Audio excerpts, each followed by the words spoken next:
Salut tout le monde, j'espère que vous allez bien, c'est Adré. Aujourd'hui, une petite vidéo tuto pour recommencer un peu cette chaîne YouTube.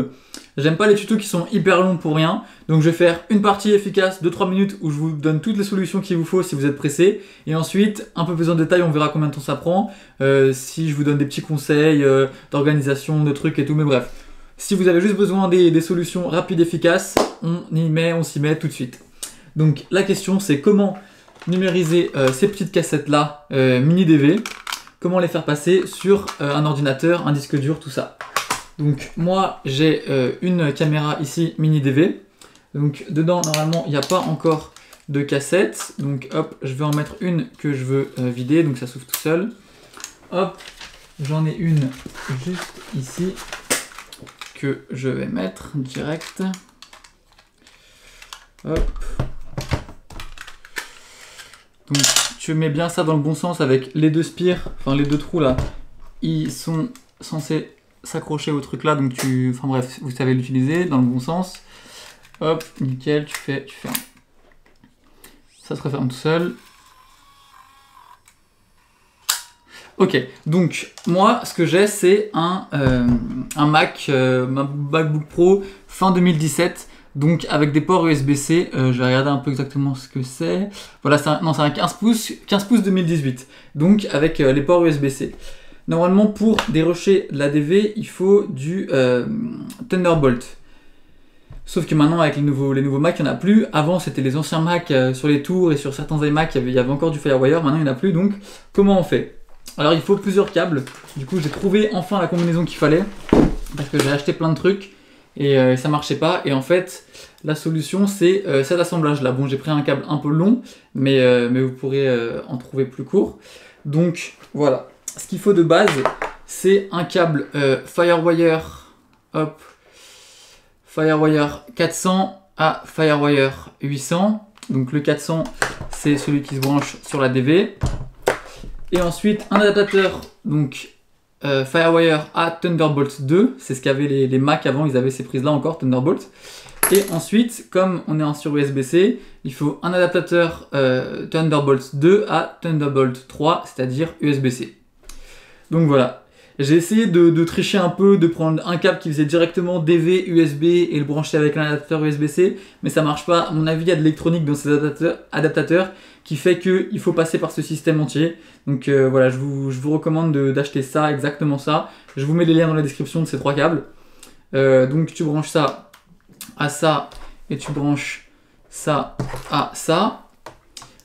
Et ensuite, tout va se faire dans Premiere Pro, parce que moi j'ai la suite Adobe, donc c'est plus simple pour moi. Mais je sais qu'il y a d'autres logiciels d'acquisition qui le font.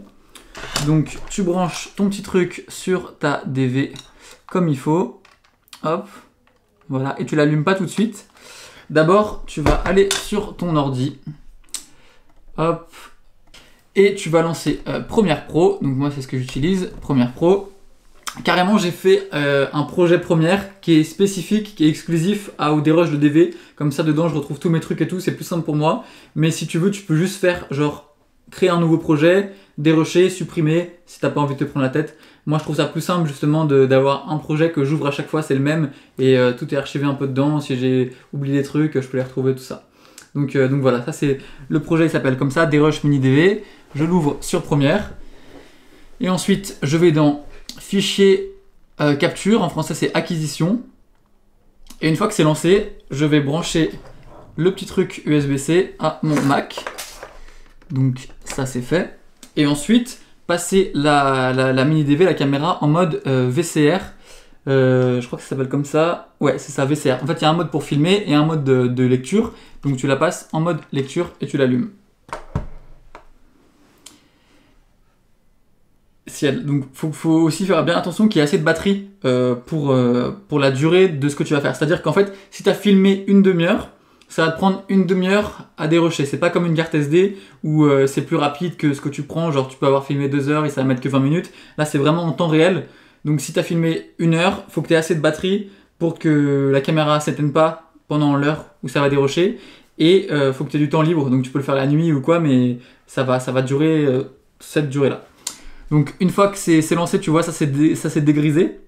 Tu peux rembobiner la cassette jusqu'au bout. Donc moi j'ai déjà fait, donc c'est à 0. et tu fais juste play et tu vas voir l'image qui commence à s'afficher et tu appuies sur le petit bouton pour enregistrer et ça enregistre. À la fin, ça va se couper tout seul. Donc moi, je fais arrêter exprès, mais ça va le faire tout seul. Et donc là, ça te demande comment tu veux l'enregistrer. Tu le renommes quand tu veux.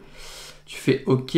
Alors, il y en a déjà un qui s'appelle comme ça, donc je vais l'appeler 33, mais c'est vraiment pour l'explication. Et tu peux le fermer et tu as ton clip qui apparaît donc ici. Et tu peux l'ouvrir dans Finder, le renommer comme tu veux et le ranger, le mettre sur le disque dur que tu veux. Donc voilà, c'est tout. Hyper clair, hyper efficace. Et maintenant, un peu plus en détail, si tu as besoin de... Si tu es un peu curieux de savoir un peu plus de spécificité. Donc, dans le truc de Premiere, fichier capture, tu as un mode ici qui s'appelle Scene Detect. En fait, c'est la détection de scène. C'est-à-dire qu'en fait, quand tu vas dérusher comme ça va juste faire un fichier qui va durer la durée de ta cassette, donc disons 1 heure, mais ça sera juste un fichier, un seul. Et si tu fais le scène autodetect, il va essayer de trouver toutes les scènes et les couper pour que tu aies un fichier par plan. Comme tu ferais pour un vrai montage. Dès que tu fais stop sur une caméra moderne, ça enregistre un fichier et tu relances tu refilmes, ça ouvre un autre fichier. Alors que là, comme c'est une cassette, ça fait juste un seul truc. Donc, si tu veux séparer tous tes plans, il faut que tu utilises cette option. Moi, je ne l'ai jamais utilisée. Je ne sais pas ce qu'elle vaut, si elle est bien efficace ou pas. Mais en tout cas, c'est à ça que ça sert. Ensuite, les boutons, c'est image d'avant, image d'après. Rewind rapide, rewind accéléré. Ça, c'est pour définir des points d'entrée et des points de sortie. Je vois pas à quoi ça servirait avec une DV, mais au moins, vous le savez. Et ici, vous pouvez déjà, même avant de dérusher, faites attention que vous soyez bien en audio et vidéo.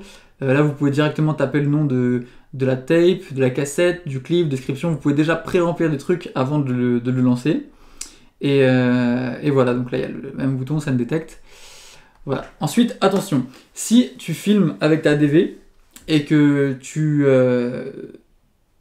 en plein tournage, tu rembobines pour regarder ce que tu as filmé, tu vas faire play. Et en fait, donc ça va te remontrer ce que tu as filmé. Sauf que quand ça va arriver à la fin, ça va continuer. Sauf que ça va juste montrer une image bleue parce qu'il n'y aura pas d'image. Et donc quand tu vas refilmer après, sur la cassette, il y aura de la vidéo, un trou, parce que c'est le temps en fait que tu auras laissé en play alors qu'il n'y avait rien, et de la vidéo. Et donc si tu fais ça, quand tu vas dérusher ta cassette sur Premiere, lui il va couper automatiquement dès qu'il va trouver un trou, il va te demander d'enregistrer le fichier, de le renommer, et ensuite il va falloir que tu refasses play et que tu refasses enregistrer. Donc si tu veux le faire la nuit, et que tu as avoir un seul fichier de 1 heure, c'est pas possible si tu replay et que tu laisses des trous. C'est pour ça que moi quand je filme, je regarde jamais ce que je fais, j'attends vraiment que la cassette soit remplie et je la dérush en entier pour que ça soit pas prise de tête et que je puisse le faire assez facilement. Mais voilà, il faut le savoir.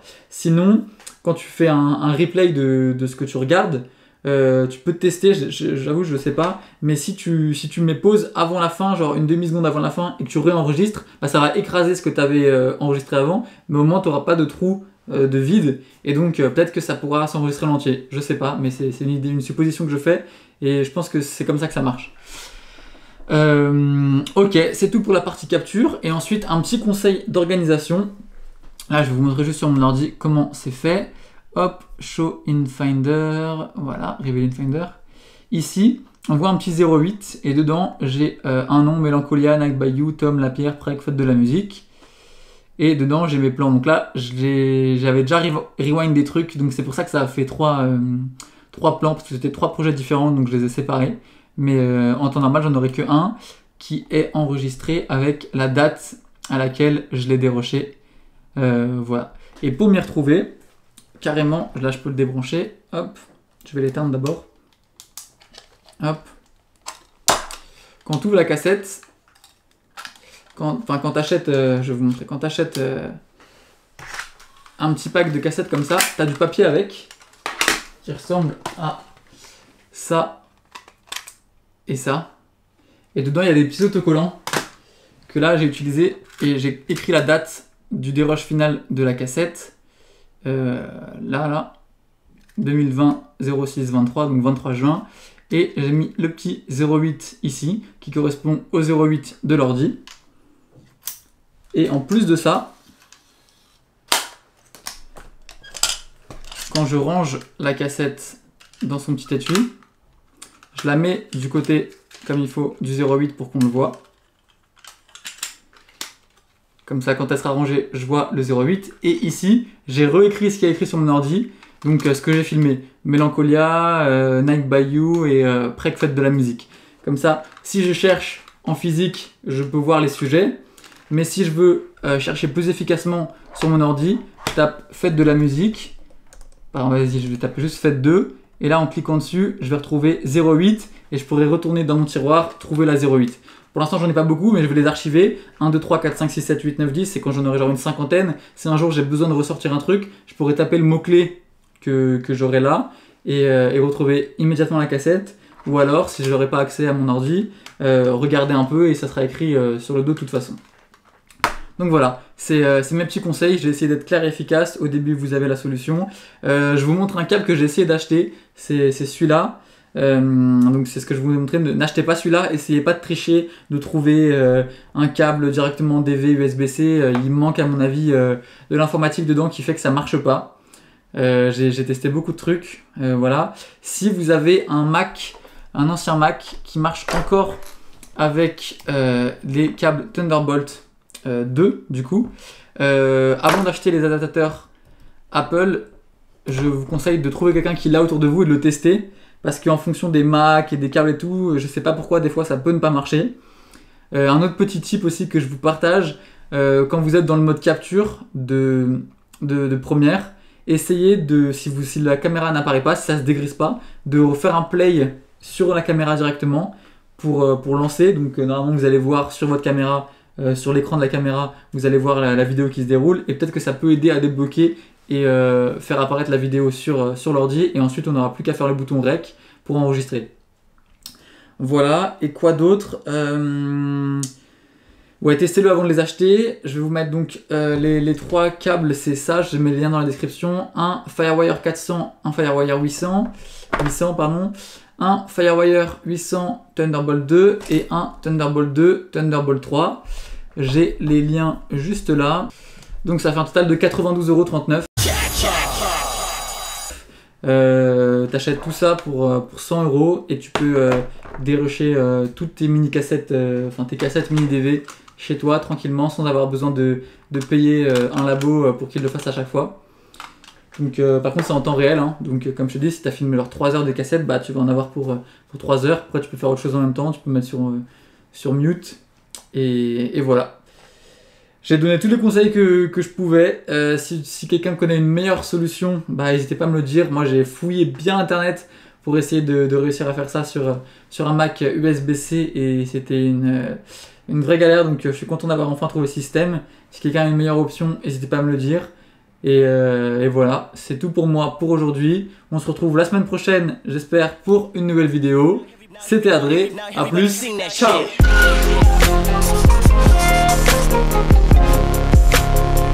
Everybody sing that shit. Et qu'est-ce que je voulais dire je voulais dire un truc. Ouais, non, je sais pas.